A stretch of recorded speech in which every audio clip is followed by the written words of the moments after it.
بسم اللہ الرحمن الرحیم۔ السلام علیکم ورحمۃ اللہ وبرکاتہ۔ امید ہے کہ آپ سب انشاءاللہ خیریت سے ہوں گے۔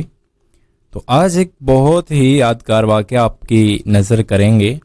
اس سے پہلے اگر آپ نے ہمارے چینل کو سبسکرائب نہیں کیا تو پہلے ہمارے چینل کو سبسکرائب کر دیں اور بیل کے آئیکن کو ضرور پریس کر دیجئے گا تاکہ ہر نئی آنے والی ویڈیو کا نوٹیفیکیشن آپ کو مل سکے۔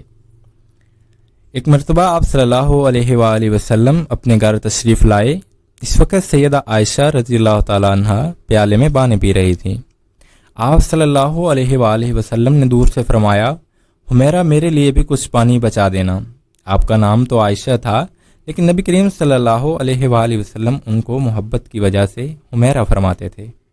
اس حدیث مبارکہ سے پتہ چلتا ہے کہ ہر خاوند کو چاہیے کہ وہ اپنی بیوی کا محبت میں کوئی ایسا نام رکھے جو اسے بھی پسند ہو اور اسے بھی پسند ہو۔ ایسا نام محبت کی علامت ہوتا ہے، اور جب اس نام سے بندہ اپنی بیوی کو پکارتا ہے تو بیوی قرب محسوس کرتی ہے، اور یہ سنت بھی ہے۔ نبی کریم صلی اللہ علیہ وآلہ وسلم نے جب فرمایا کہ حمیرہ میرے لیے بھی کچھ پانی بچا دینا، تو سیدہ عائشہ صدیقہ رضی اللہ تعالیٰ عنہ نے کچھ پانی پیا اور کچھ پانی بچا دیا۔ نبی کریم صلی اللہ علیہ وآلہ وسلم ان کے پاس تشریف لے گئے اور انہوں نے پیالہ حاضر خدمت کر دیا۔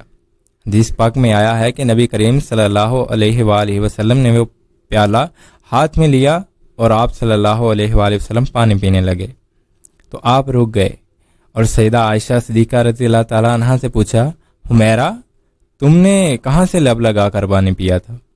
کس جگہ سے منہ لگا کر پانی پیا تھا؟ انہوں نے نشاندہی کی کہ میں نے یہاں سے پانی پیا تھا۔ حدیث پاک میں آیا ہے کہ نبی صلی اللہ علیہ وآلہ وسلم نے پیالے کا رخ پھیرا اور اپنے مبارک لب اس جگہ پر لگا دیے جہاں سے سیدہ عائشہ رضی اللہ تعالیٰ عنہ نے پانی پیا تھا۔ خاوند اپنی بیوی کو ایسی محبت دے گا تو وہ کیوں کر گھر آباد نہیں کرے گی؟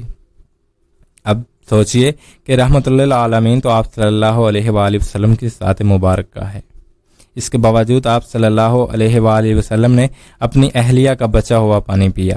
ہونا تو یہ چاہیے تھا کہ آپ صلی اللہ علیہ وآلہ وسلم کا بچا ہوا پانی وہ پیتی، مگر یہ سب کچھ محبت کی وجہ سے تھا۔